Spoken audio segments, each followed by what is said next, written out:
नमस्कार, Sanjay sir maths YouTube channel में आपका स्वागत है। आज हम यूपी लेखपाल के लिए एक सीरीज़ चालू करने वाले हैं इम्पॉर्टेंट क्वेश्चन की।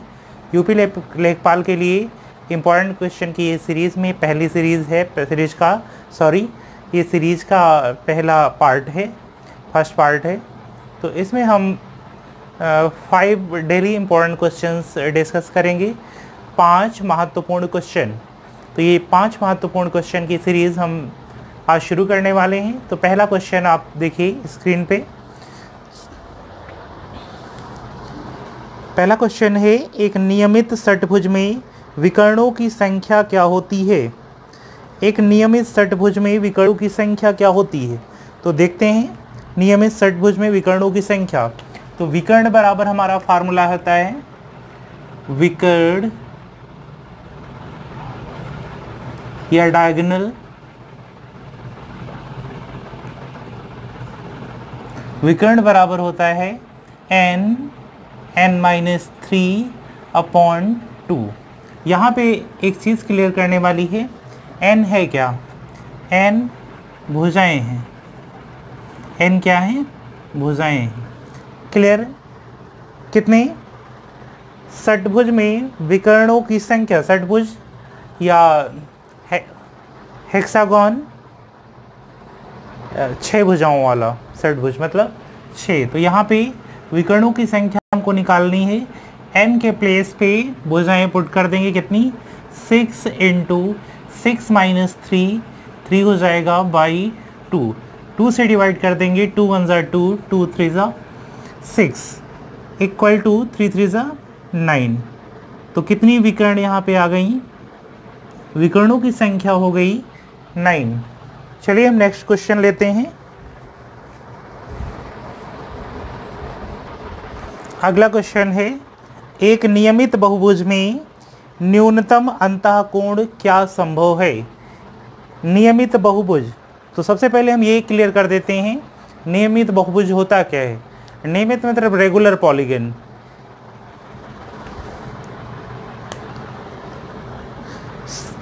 रेगुलर पॉलीगन में सबसे न्यूनतम अंतःकोण, तो सबसे छोटा पॉलीगन सबसे पहले देख लेते हैं, वही छोटा होगा। सबसे छोटा पॉलीगन या इसे बहुभुज कहते हैं। सबसे छोटा बहुभुज, ध्यान दें कौन सा होता है? ट्रायंगल। सबसे छोटा बहुभुज है ट्रायंगल या त्रिभुज कहते हैं। नियमित बहुभुज, इसको हम क्लियर कर दे रहे हैं हिंदी मीडियम स्टूडेंट्स के लिए या इंग्लिश मीडियम जो भी समझ में ना आए जिसे। नियमित बहुभुज इसे कहते हैं रेगुलर पॉलीगन। Regular polygon. तो त्रिभुज है सबसे छोटा, तो इसका सबसे न्यूनतम अंतःकोण होगा त्रिभुज का। तो त्रिभुज के तीनों अंतःकोणों का योगफल आपको पता है 180 डिग्री होता है। त्रिभुज के तीनों अंतःकोणों का योगफल 180 डिग्री होता है। तो 3 भुजाएं हैं तो 3 कोण भी होंगे और तीनों कोण आपस में बराबर हैं। क्यों? रेगुलर पॉलीगन है। 3 से डिवाइड कर दें यहाँ पे। Each interior angle which is 60 degree.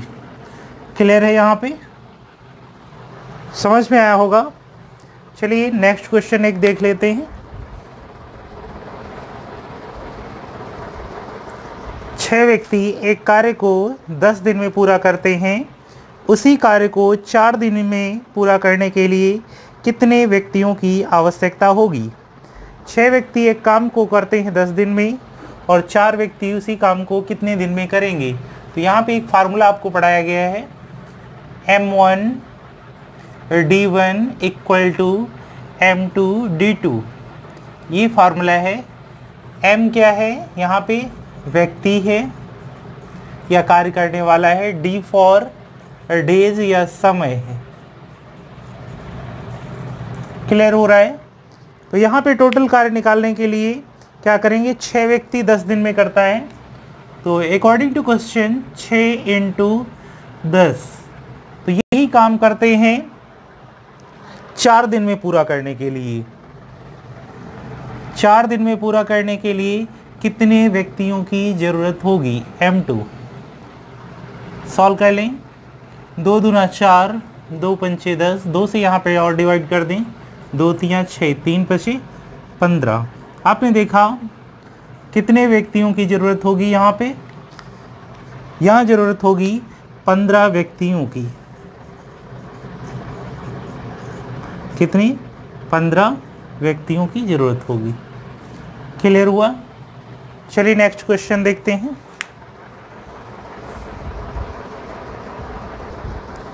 एक कक्षा में परीक्षण में 20% विद्यार्थी अंग्रेजी में फेल होते हैं, 20% यहाँ पे अंग्रेजी में फेल होते हैं और 25% गणित में फेल होते हैं और 10% दोनों में फेल होते हैं।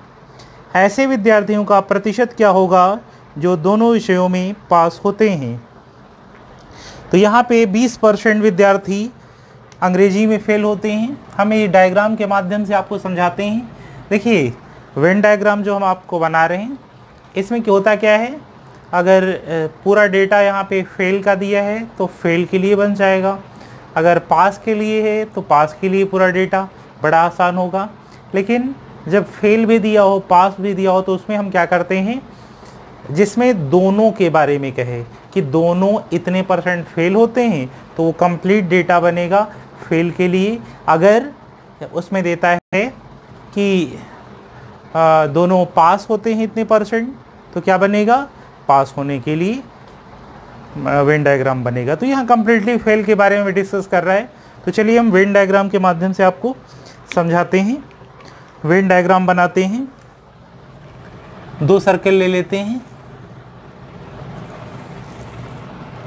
2 सर्कल यहाँ पे हो गए। पहला वाला सर्कल मान लिया है, यहाँ पे 20% विद्यार्थी अंग्रेजी में फेल होते हैं, ये 20% इंग्लिश के लिए है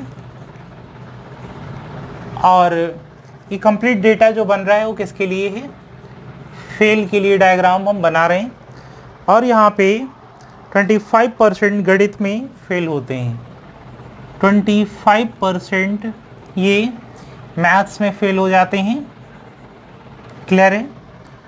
और एक चीज़ है, यहाँ दोनों में जो फेल होते हैं वो हैं 10% लोग, ऐसे जो दोनों में फेल होते हैं 10%। तो कंप्लीट ध्यान से यहाँ पे देखिएगा आप, ये जो कंप्लीट सर्कल यहाँ पे दिया गया है ये इंग्लिश का है। इंग्लिश में कितना फेल है, 20%। लेकिन यहाँ पे इंग्लिश और मैथ्स का ये जो कंबाइन पोर्शन है ना, ये जो 10% है ये इंग्लिश का भी और मैथ का दोनों का ओवरलैपिंग जो पार्ट है वो दोनों के लिए है, मैथ और इंग्लिश बोथ के लिए। क्लियर?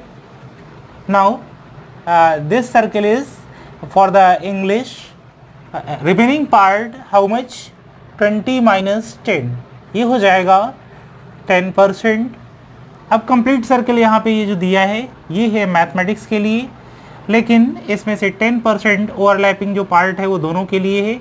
तो यहाँ पे 10% हटा दीजिए, कितना बचेगा, ये पार्ट बचेगा 15%, और ये सिर्फ और सिर्फ मैथमेटिक्स के लिए है। तो इस हिसाब से टोटल फेल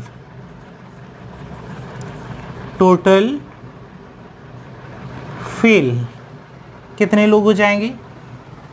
टोटल फेल यहाँ पे 10% सिर्फ इंग्लिश के लिए है और 10% बोथ के लिए है और 15% मैथमेटिक्स के लिए सिर्फ है।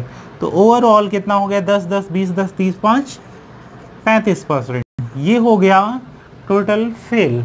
और यहाँ पे 2 ही छात्र हैं, या तो फेल हैं या पास है। तो यहाँ हम क्या करेंगे, घटा लेंगे 100 से। तो ये कौन से स्टूडेंट आ जाएंगे, ये आ जाएंगे पास स्टूडेंट्स जो हैं, वो कितना हो जाएगा, 100 - 35 = 65%। तो आपने देखा, समझ में आया होगा। इसमें ऑप्शन नंबर करेक्ट हो जाएगा C, जो दोनों विषयों में पास होते हैं। तो टोटल है 100, फेल वाले जो टोटल हैं वो 35% हैं। 100 फेल और पास मिला के है, इसमें से 35 घटा देंगे तो कितना आ जाएगा, 65%। क्लियर है। नेक्स्ट क्वेश्चन देख लेते हैं।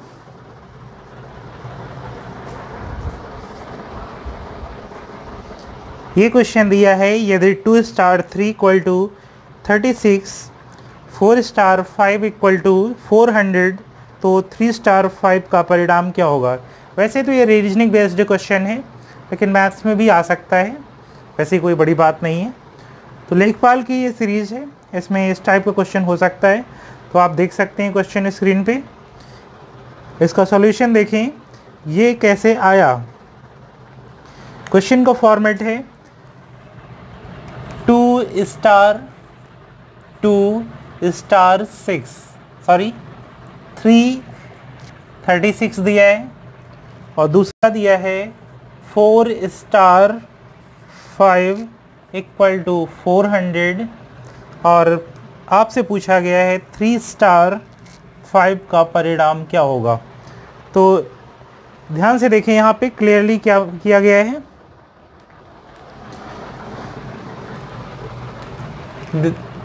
2 का स्क्वायर किया गया है, 2 का स्क्वायर। तो यहाँ पे हम क्या कर दें, पावर 2 कर दें, यहाँ पावर 2 कर दें। 2 दूना 4 इंटू, स्टार की जगह पे इंटू लगा दीजिए, 3 का स्क्वायर 9, और 9 चौको आपने देखा 36 आ गया। तो पहला यहाँ पे जो कंडीशन है वो फुलफिल हो रही है। ऐसे ही हम सेकंड क्वेश्चन के बारे में बात करते हैं। इसके ऊपर पावर 2 लगा देते हैं, ये हो जाएगा 16 इंटू 5 बचे 25, 25 छका 150, 0 हो जाएगा। क्लियर। 25 एक कम 25 और 15 40। तो आपने यहाँ पे देखा ये भी मैच कर रहा है। तो सेम एज सिमिलरली दोनों केसेस यहाँ पे इसी फॉर्मेट को फॉलो करते हैं, इसलिए हम क्या करेंगे, यहाँ पे 3 का स्क्वायर कर देंगे और 5 का स्क्वायर कर लेंगे। 3 3 ज़ा 9 हो जाएगा इंटू 5 का स्क्वायर 25, 25 9 225। तो आपने देखा किस फॉर्मेट से आया 225, दोनों नंबर्स का होल स्क्वायर और यहाँ पे मल्टीप्लाई किया जा रहा है। तो ऑप्शन नंबर करेक्ट हो जाएगा 225, option number A is correct. Clear है। तो ये 5 क्वेश्चन की सीरीज़ यहाँ पे कंप्लीट हो गई है। यदि आपको कोई भी क्वेरी होती है मैथमेटिक्स से रिलेटेड तो आप हमें Telegram channel Sanjay sir maths पे भेज दीजिए, और वहाँ पे ग्रुप भी है, संजय सर मैथ्स नाम से आप सर्च करिएगा टेलीग्राम चैनल पे, तो वहाँ पे मिल जाएगा। कोई भी क्वेरी होती है तो आप ज़रूर भेजें, या आपका कोई सुझाव हो कि हम कैसे पढ़ाएं या क्या टेक्निक हो सकती है, या हम शुरू से लेके पढ़ाएं सारी मैथमेटिक्स आपको स्टार्टिंग से अरिथमेटिक्स लेके एडवांस तक की, तो वो भी हमें कमेंट सेक्शन में बताएं। ज़्यादा से ज़्यादा तो हम इसका कंप्लीट कोर्स आपको देंगे लेखपाल के लिए। वैसे हम भी इम्पोर्टेंट क्वेश्चन यहाँ पे चालू किए हैं। क्लियर है। तो आपको समझ में आया होगा। मिलते हैं अपने नेक्स्ट वीडियो में। Thank you and thanks for watching.